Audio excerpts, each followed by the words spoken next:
কালো গেঞ্জি গায়ে পুলিশের শামুক টান করে দাঁড়ায় আবু সাইদ।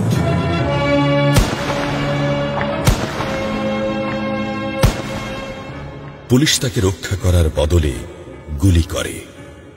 ঠাস ঠুস কয়েকটা গুলির মধ্যে একটা গুলি লাগে তার কোমরে। খানিকটা ভাঁজ হয়ে যায় শরীর। সম্ভবত সে বুঝতে পারে নাই। ঘাড় ঘুরিয়ে কোমর দেখার চেষ্টা করে একবার, তারপর আবার আগের মতো আবার দুই হাত প্রসারিত করে সিনা টান করে দাঁড়ায়। ডান হাতে ছোট্ট একটা লাঠি।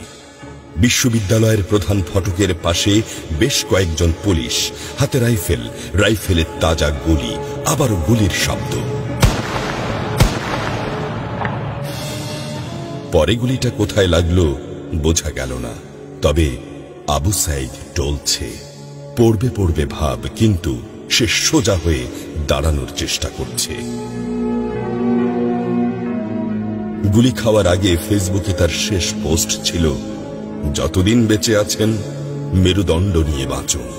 সেজন্যই হয়তো গুলি খাওয়ার পরও সোজা হয়ে দাঁড়াতে চাইছিল, কিন্তু পারছিল না। আবু সাইদের মেরুদণ্ড সোজা থাকলেও শরীরটা মাটির দিকে ক্রমশ ঝুলে পড়ছিল। সবুজ জামা পরা বন্ধু এগিয়ে আসে, পুলিশের গুলির ভয় ডর পাশে রেখে আবু সাইদকে ধরে। আরো দু একজন আসে, আবু সাইদকে হাসপাতালে নিতে হবে। আবু সাইদ হাঁটতে পারছে না, শরীর ছেড়ে দিচ্ছে। 4-5 জন হাত পা ধরে শূন্যে তোলে। আবু সাইদ ঝুলছে আর রক্ত পড়ছে টপ টপ টপ। যে আবু সাইদ কিছুক্ষণ আগেও বুক চিতিয়ে দাঁড়িয়ে কোটা সংস্কার আন্দোলনে নেতৃত্ব দিচ্ছিল, সে এখন শূন্যে ঝুলছে, যেভাবে ঝুলছে মেধাবীদের ভাগ্য। রাত 10টার আগেই বাড়িতে যাওয়ার কথা ছিল আবু সাইদের। মা অপেক্ষা করছে, বোন অপেক্ষা করছে। তখনও তারা জানে না আবু সাইদের মৃত্যু সার্টিফিকেট লিখছে কর্তব্যরত ডাক্তার। নাম আবু সাইদ, পিতা মকবুল, ঠিকানা বাবনপুর, পীরগঞ্জ, রংপুর। বয়স 25। মৃত্যু কারণ আগমনের সময় মৃত্যু। তারিখ 16/7/24, রাত 8টা 5 মিনিট।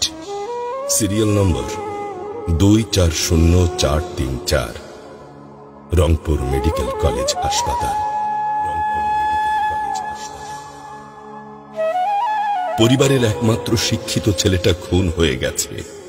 মা যখন জানল দুনিয়া কি আর ঠিক আছে তার কাছে, বিলাপ করে বলে, আমার ছেলেরে চাকরি না দিবি না দে, গুলি করলো কেন?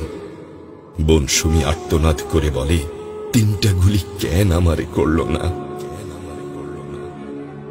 আবু সাইদ ফেসবুকে আরো লিখেছিল, যদি আজ শহীদ হই তবে আমার নিথর দেহটা রাজপথে ফেলে রাখবেন।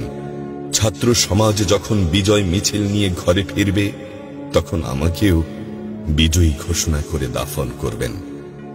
একজন পরাজিতের লাশ কখনো তার মা বাবা গ্রহণ করবে না।